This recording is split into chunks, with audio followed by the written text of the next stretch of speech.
उसके राइट जो है बार्ड ना कर पाए कोई। फिर तीसरा प्रोविज़न किया गया कंप्लेन का, वो भी यही सोचते हुए किया गया कि अगर किसी व्यक्ति के साथ थाने में न्याय नहीं होता है और उसके साथ फिर कोर्ट में भी न्याय नहीं होता है, तो वो उसके साथ वो अपनी बात कंप्लेन में कर पाए। तो ये हेलो हेलो, हाँ ठीक है, मुंशी जी को फ़ोन कर दो।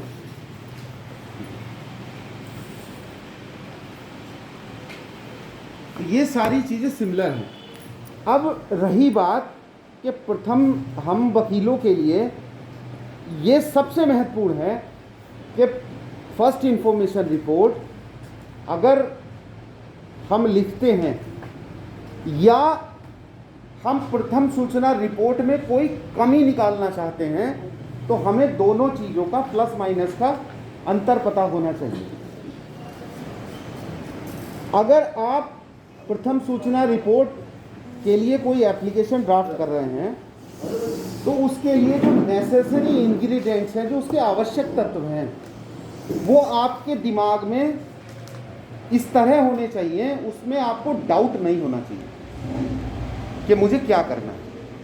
सबसे पहले उसमें वादी का नाम, दूसरा आप उसमें जो एक्यूज़ है, प्रपोज एक्यूज़ हैं, उनका नाम और उनका एड्रेस। और अगर उनका वल्दियत या उनका एड्रेस या उनका नाम नहीं पता है, तो आप उसके संबंध में उनका हुलिया, उनकी उम्र, उनका रंग, उनकी हाइट, चेहरे पे अगर कोई निशान है या उसकी कोई पहचान हो सकती है, तो वो आपने अंधेरे में अगर पहचाना है तो उसकी वॉइस, कि मैंने क्लियर आप मेंशन करेंगे कि मैंने उसको उसकी आवाज़ से पहचाना, चूँकि मैं इसको पहले से जानता था। फिर घटना स्थल, घटना का time, source of light, list of witnesses, ये, और लास्टली जो वेपन यूज़ किए गए हैं, जो मारपीट हुई है या इंसिडेंट हुआ है, वो किस मोड में हुआ है, वो किस तरह के हथियार थे, उन चीज़ों को मेंशन करते हुए आप एक सच्ची घटना उसमें अंकित करने का प्रयास करें।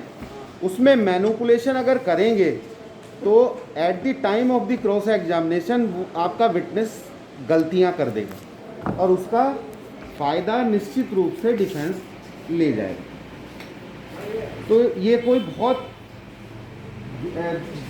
ऐसी चीज़ नहीं है जिसके बारे में सुप्रीम कोर्ट बहुत क्लियरली मैंडेट दे चुका है कि अगर एफआईआर में कोई बिंदु रह भी जाता है तो वो कोई अपने आप में कमी नहीं है।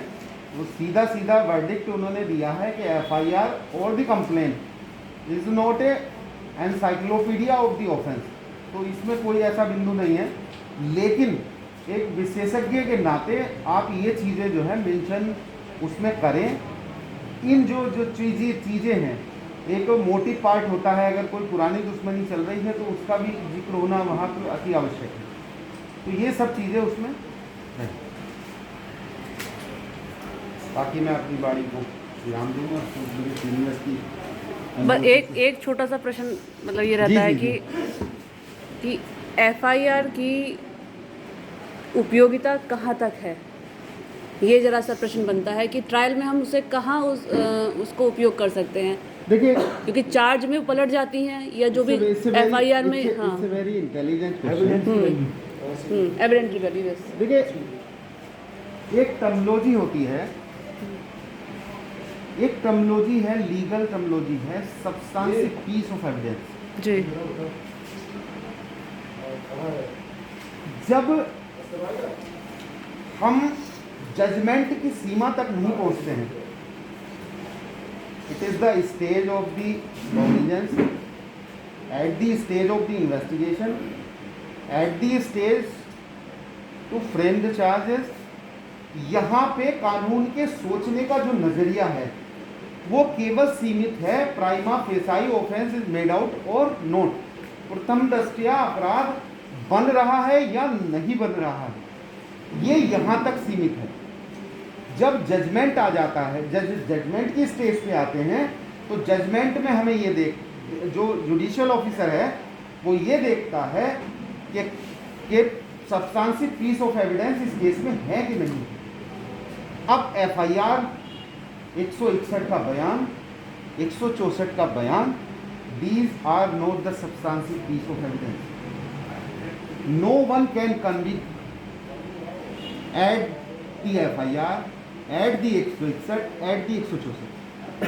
These can be used for the contradiction or the corroboration of the crime. तो ये बिल्कुल अपने दिमाग में बैठा लें कि कोई भी जज आपको FIR के आधार पे, आपको 161 के आधार पे या 164 के आधार पे कन्विक्शन नहीं दे सकता। उसके लिए वो 231, 234 ये बयान मैंडेटरी हैं और वो पीस ऑफ एविडेंसेस जो ट्रायल के दौरान प्रोसिक्यूशन द्वारा स्टैब्लिश किए गए हैं। उसका एक बहुत आगे आ जाएगा प्राइमरी एविडेंस, सेकेंडरी एविडेंस। तो 164 में तो कन्विक्शन कर सकता है। नहीं वो तो कन्फेशन है। नहीं। देखिए ऐसा है देखिए, ये एक जजमेंट है, आप कन्फेशन पे आप पढ़िएगा, दारा सिंह वाला। It was the incident of Orissa, और वहाँ पे कुछ क्रिश्चियन बच्चों की एक बस जला दी गई थी एक दंगे में, तो उसमें वो जल गए थे। एक दारा सिंह करके एक जजमेंट है, वो पढ़िएगा आप, वो है बहुत लेंदी, करीबन वो जो है वो करीबन 150 पेज का जजमेंट है। उसमें बहुत स्पष्ट कहा गया है कि confessional statement is not a substantial piece of evidence, और अगर उसको एक्यूज बाद में डिनाई कर देता है तो उसको एडमिट किया ही नहीं जा सकता। दूसरा एक चीज़ और है, आ जाइए बिफोर मैजिस्ट्रेट जो नहीं, तो स्टेटमेंट का वो तो मैजिस्ट्रेट पढ़ के बताता है कि आप जो ये कन्फेशन कर रहे हैं आपके विरुद्ध पढ़ा जाएगा। देखिए मैं लीगल बात स्पष्ट कर रहा हूँ कि confessional statement is not a substantial piece of evidence. और भी तो होगा। बिल्कुल क्लियर मैंडेट है सुप्रीम कोर्ट का, दारा सिंह वाले जजमेंट में ही है। उस केस में किस्सा क्या था, उस केस में किस्सा ये था कि दारा सिंह ने अपनी बहन को एक लेटर लिखा और अपनी बहन को वो लेटर अपोलोजी के तहत लिखा गया था कि मैं जो है ये घटना करना नहीं चाहता था और डेलिबरेटली मेरे से नहीं हुई है, लेकिन ये अपराध मेरे से हुआ है कि उस बस में आग मेरी वजह से लगी और उसमें छोटे छोटे बच्चे जल के मर गए।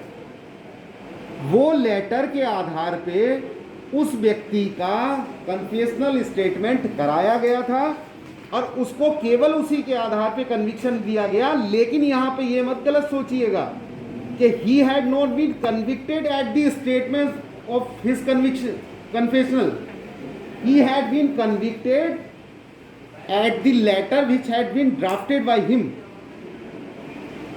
और उस कन्फेशनल स्टेटमेंट के कोरोबरेशन में उस लेटर के आधार पर कन्विक्शन हुआ। वो confessional statement substantial piece of evidence नहीं, बिल्कुल क्लियर मैंडेट। वो तो एक्स्ट्रा जुडिशियल कन्फेशन हो गया। मैं कह रहा judicial confession, extra judicial confessional statement police के